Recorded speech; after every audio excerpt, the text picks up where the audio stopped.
అందరికీ నమస్కారం అండి. ఈరోజు మనం మీనరాశి వారి యొక్క జాతక ఫలితం తెలుసుకోబోతున్నాము. మీనరాశి వారికి జనవరి 23 అనగా శుక్రవారం నాడు వీరి యొక్క జాతక ఫలితం తెలుసుకోబోతున్నాం. అయితే మీనరాశి ఎవరైతే ఇప్పుడే కొత్తగా మన ఛానల్ చూస్తున్నారో దయచేసి ఛానల్ సబ్స్క్రైబ్ చేసుకొని వీడియోకి లైక్ చేసి సపోర్ట్ చేయడం మాత్రం మర్చిపోకండి. మరి వీడియోని ఎక్కడ కూడా స్క్రిప్ట్ చేయకుండా చివరి వరకు చూసినట్లయితే మీకైతే పూర్తిగా అర్థమవుతుంది. రేపటి రోజున మీ యొక్క రాశి ఫలితం ప్రకారం మీకు ఏ విధంగా ఉండబోతుందో తప్పకుండా తెలుసుకుందాము. మరి అంతకన్నా ముందుగా ప్రతి ఒక్కరు కూడా ఏదో సమస్య ఉంటుందండి. సమస్యలు ఎవరంటే ఉండరు కదా. అంటే ప్రేమ పెళ్ళి, ఉద్యోగం, వ్యాపారం, ప్రేమించి మోసపోవడము, నాగదోషము, సంతానం లేకపోవటము, భార్యాభర్తల మధ్య గొడవలు, ధనం లేకలు లేకపోవటము, రాజకీయము, కోర్టు సమస్యలు, మీ మీద చెడు ప్రయోగాలు చేయటము, ఇలా ప్రతి ఒక్కరు కూడా ఏదో సమస్య ఉంటూనే ఉంటుంది. అయితే ఎక్కడెక్కడికో వెళ్ళి జ్యోతిష్యం చెప్పించుకొని నిరాశ చెంది ఉంటే ఒక్కసారి మన గురువు గారిని కాంటాక్ట్ అవ్వండి. శ్రీ ఇంద్రకీలాద్రి కనకదుర్గమ్మ ఆశీస్సులతో జ్యోతిష్యం చెప్పను. మన గురుపై వచ్చి పండితరాజు గారండి. మీరు సంప్రదించిన ఫోన్ నెంబర్ 9730895167. చాలా నమ్మకమైన గురుగారు. మన గురుగారు స్త్రీ పురుష వశీకరణలో చాలా ప్రత్యేకత కలవారు. మీకు ఎటువంటి సమస్యలు ఉన్నా నమ్మకంతో ఒకసారి ప్రయత్నించండి. ఈ గురుగారి ద్వారా చాలామంది లబ్ధి పొందారండి. మేము కూడా మాకున్న సమస్యల్ని ఈ గురుగారి ద్వారా పరిష్కరించుకున్నాము. 100% గంటల పరిష్కారం చూపిస్తారు. దూర ప్రాంతంలో వారికి ఫోన్ కాల్ ద్వారా ప్రతి ఒక్క సమస్యకు ఖచ్చితంగా పరిష్కారం చెప్తారు. ఒక్కసారి నమ్మకంతో ప్రయత్నించండి. ఇక వివరాలకు వస్తే కనుక ముందుగా ఈ రాశివారి యొక్క మనస్తత్వం కనుక మనం గమనించినట్లయితే అండి, ఈ రాశివారు చాలా మంచి మనస్తత్వం చెప్పుకోవచ్చు. అలాగే ఓర్పు, సహనంతో, అలాగే మంచి మనస్తత్వంతో ఉంటారు. ఇక ఈ రాశివారు కోపాన్ని కూడా కొంచెం ఎక్కువగానే కలిగి ఉంటారు. అయితే వీరికి ఓర్పు, సహనము ఎంతైతే ఉంటుందో కోపం కూడా అంతే డబుల్గా వస్తూ ఉంటుంది. అలాగే ఎప్పుడైతే ఓర్పు, సహనాన్ని వీరు కోల్పోతారో అటువంటి సమయంలో మాత్రం వీరికి కోపం అనేది ఒక ప్రళయంలాగా ముంచుకొస్తుందని చెప్పుకోవాలి. అంతేకాకుండా ఈ రాశికి చెందిన వారు చాలా పెద్ద పొరపాటు మరలా చేస్తూచ్చినటువంటి పొరపాటు ఏంటంటే మిమ్మల్ని మీరు అస్సలు నమ్ముకోరండి. అంటే పక్కన వారు నమ్మిన విధంగా మిమ్మల్ని మీరు ఏ విషయంలో కూడా పెద్దగా నమ్ముకోరు. ఇది మీలో ఉన్నటువంటి ఒక పెద్ద మిస్టేక్ అనమాట. అయితే ఎక్కడి నుండి అయినా కానీ మీరు మీకున్నటువంటి అలవాట్లను తప్పకుండా మార్చుకోవాల్సినటువంటి అవసరం రాబోతుంది. ఎందుకంటే ముందుగా మీరు 2 పనులను అయితే చేయాలి. 2 ముఖ్యమైన విషయాలైతే గుర్తుపెట్టుకోవాలి. అంటే మొదటగా మీరు దైవారాధన చేయటం అనేది అస్సలు మర్చిపోకండి. ఇక రెండవది మిమ్మల్ని మీరు నమ్ముకోవడము. ఇక్కడ ఎప్పుడైతే మిమ్మల్ని మీరు నమ్ముకోవడం ప్రారంభిస్తారో మీరు అనుకున్నటువంటి వాటిలో ప్రతి ఒక్కరు కూడా మీరు తప్పకుండా విజయాన్ని అయితే చూస్తారు. అలాగే దైవారాధన చేయటము కుదరకపోయినా కనీసము మీరు దేవుణ్ణి స్మరించడం కోసం మర్చిపోకండి. రేపటి రోజున ఒక వారంలో అయినా ఒక్కసారి కానీ కుదరతుందండి కదండి. మరి అలా కుదిరినప్పుడైనా దేవారాధన చేసుకుంటే సరిపోతుంది. ఏది చేసినా కానీ దీపారాధన మనస్ఫూర్తిగా చేసుకోండి. కాబట్టి ఈ రాశి వారు ఖచ్చితంగా మీరు అనుకున్న వాటిలో విజయాన్ని సాధించాలనుకుంటే మాత్రం మీలో అంటే మీకున్నటువంటి విశ్వాసం, నమ్మకంతో పాటుగా భగవంతుని యొక్క ఆరాధన, భగవంతుని యొక్క అనుగ్రహం అనేది మనందరికి కూడా చాలా ముఖ్యం. ముఖ్యంగా చెప్పుకోవాల్సి ఉంటే మనకు తప్పకుండా కులదేవత యొక్క ఆరాధన చాలా ముఖ్యం. అయితే మీరు మీ యొక్క కులదేవతను విస్మరిస్తూ ఉన్నారు. ఈ మధ్య కాలంలో మీకు తెలియకపోవచ్చండి. ఒకవేళ తెలిస్తే పెద్దలని సంప్రదించి మీ యొక్క పూజా విధానం చక్కగా ఆచరించేవారు ఉన్నారు ఈ రాశివారు. తెలియని వారి విషయం గురించి మాట్లాడుతున్నానండి. ఎవరైనా కానీ మీ కులదేవత గురించి తెలియకపోతే మీ పెద్దవాళ్ళని కానీ మీ యొక్క పెద్దలను కానీ అడిగి తెలుసుకోండి. కులదేవత ఆరాధన చేయడం వల్ల మీ జీవితంలో వచ్చినటువంటి మార్పులను తప్పకుండా మీరు కళ్ళారా చూస్తారు. అంటే మనం పెద్దల కాలం నుండి వచ్చినటువంటి కులదేవతను మర్చిపోకూడదండి. ఎప్పుడైనా కానీ మన యొక్క పితృదేవతలు ఏ విధంగా అయితే ఉంటారో మన కులదేవతలు కూడా మమ్మల్ని అనుగ్రహిస్తూ గమనిస్తూ ఉంటారన్నమాట. అంటే మన తాతల కాలం నుండి వచ్చినటువంటి ఆచారాలు, సాంప్రదాయాలు మనం విస్మరించి వాటి గురించి పూర్తిగా మర్చిపోయి ఇప్పుడు ఉన్నటువంటి కాలంలో ఎవరి లైఫ్ వాళ్ళని బిజీగా గడిపేస్తూ ఉన్నారండి. కాబట్టి మీకేంటంటే ఒక్కొక్కసారి పెను ప్రమాదాలు జరగాల్సిన సిచ్యువేషన్లో కూడా మీరు బయటపడుతున్న క్షణాలు ఉన్నాయి. అలాగే సమస్యల్లో కూరుకుపోయిన వారు నేనున్నా అని చెప్పి చేయించడం ఒక దైవానుగ్రహం అనేది మీ చుట్టూ ఉంటుందని మీరు కూడా గమనించి ఉంటారు. అంటే మీరు చాలా నష్టపోవాల్సిన వాటిలో కూడా చాలా తక్కువగా నష్టపోయి పెద్ద పెద్ద ప్రమాదాల సైతం నుండి కూడా బయటపడేటువంటి అవకాశాలను కూడా ఆ దేవత మీకు ఎన్నోసార్లు కల్పించి ఉండవచ్చు. అంటే అది మీ యొక్క అనుగ్రహము, మీ యొక్క పుణ్యం కాదండి. మీ యొక్క తాతల ముత్తాతల కాలం నుండి వచ్చేసినటువంటి పూజా ఫలితం అని చెప్పుకోవాలి. కాబట్టి మీరు మర్చిపోయారనే విషయాన్ని ఆమె ఎన్నోసార్లు మీకు గుర్తు చేస్తూ ఉండవచ్చు. ఎన్నో రకాలుగా సూచనలు కూడా అందిస్తూ ఉండవచ్చు. కాబట్టి ఆ కులదేవత ఆరాధన అసలు మర్చిపోకండి. ముఖ్యంగా మీకు ఎన్ని సమస్యలు ఉన్నా కానీ కనీసం పూజ చేయకపోయినా మీ కులదేవత ఎవరనేది తెలుసుకొని ఆమె నామస్మరణ చేసినా కానీ ఆమె ఎంతో సంతోషిస్తుందని, పూజ చేయకపోయినా కనీసం నామస్మరణ పలుకుతున్నారని చెప్పేసి ఒక నమ్మకాన్ని ఏర్పరచుకొని తద్వారా మనకు జరగాల్సిన ఆపద నుంచి అయితే ఖచ్చితంగా గట్టెక్కిస్తుందండి. మన కులదేవత ఆరాధన మాత్రం అస్సలు మర్చిపోకూడదు. అలాగే రేపటి రోజున మీకు ఆ తల్లి యొక్క హృదయం ఏ విధంగా అయితే ఉపయోగపోతుందో అమ్మవారికి కూడా అదే విధమైన ప్రేమణాలు కూడా ఉంటాయి.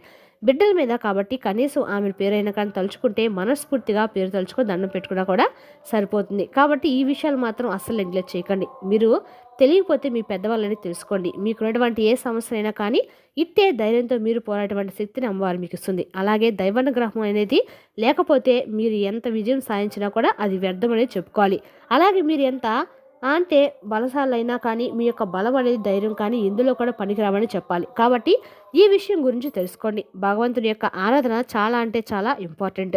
అమ్మ ఇక మనం ప్రతిరోజు కూడా మొత్తం మీద సరైనటువంటి ఉదయం నిద్రపోతుంటాం, సరైనటువంటి టయానికి తింటాం, అన్ని పనులు కూడా చేసుకుంటాం. కానీ భగవంతుని విషయం వచ్చేసరికి ఏదో అయితే తర్వాత చేసుకోవచ్చులే అనే విధంగా మనసు అనేది పూర్తిగా నెగ్లెక్ట్గా అంటే చాలా రకాలుగా నెగ్లెక్ట్గా ఉంటారండి. కాబట్టి ఈ విషయం మాత్రం గురించి తప్పకుండా ఆలోచించండి. ఇక మీకు భగవంతుడు అంటే ఇష్టమైన ఆధ్యాత్మికపరమైన అంశాల మీద ఎక్కువగా కాన్సన్ట్రేషన్ చేస్తారు. కాకపోతే ఏంటంటే మీకున్నటువంటి బిజీ లైఫ్లో కొంతమేర భగవంతుడు మర్చిపోతూ ఉన్నారు.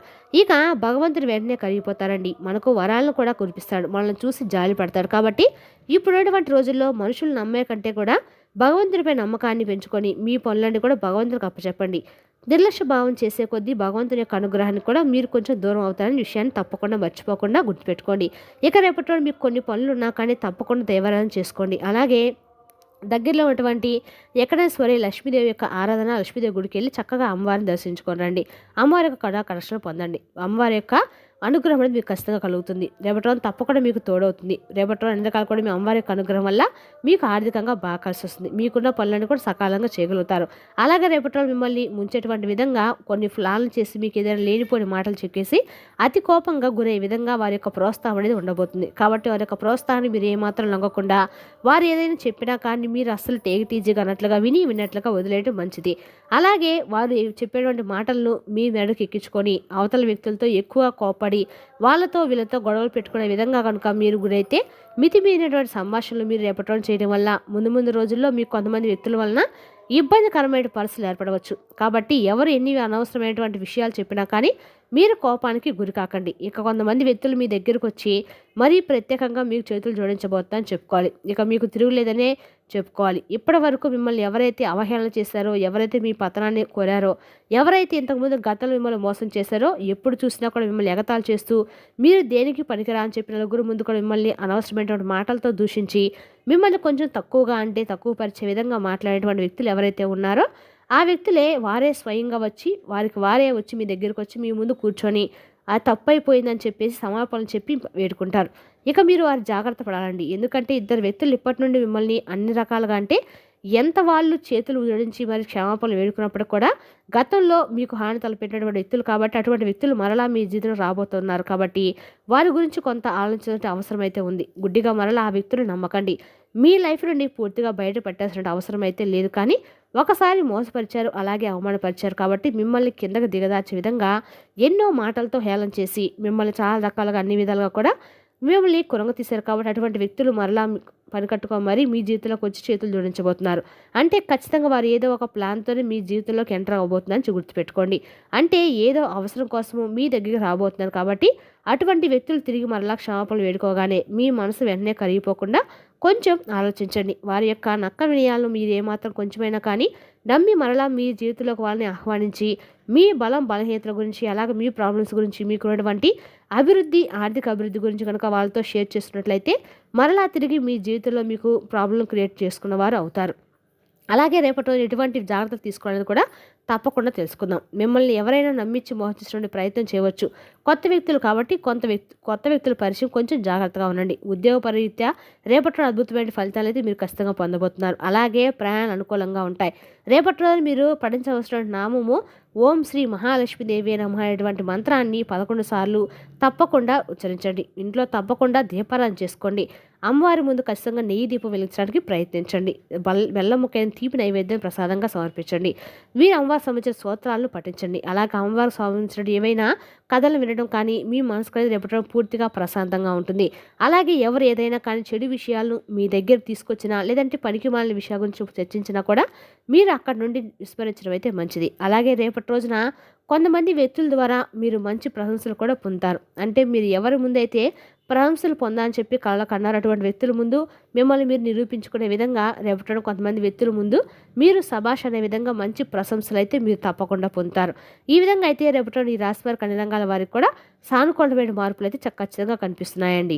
రేపటి రోజున కుటుంబ పరంగా కూడా శాంతి, సౌఖ్యం, అలాగే చిన్నపిల్లల దగ్గర నుండి ఇంట్లో ఉన్న వారందరూ కూడా రేపటి రోజున చాలా సరదాగా గడబోతున్నారు. స్నేహితులతో గడుపుతారు. అలాగే వృత్తిరీత్యా బయటకు వెళ్ళినప్పుడు కూడా ఎక్కువగా ఒత్తిడి గురి కాకుండా మనసు కూడా చాలా ప్రశాంతంగా ఉంచుకుంటారు.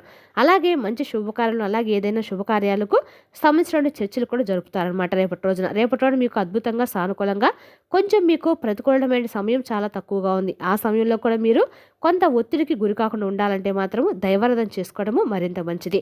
మరి తెలిసినాకండి ఈ రాశి వారి జాతక ఫలితాలను తిరిగి రేపటి మళ్ళీ కలుసుకుందాం. Thank you for watching.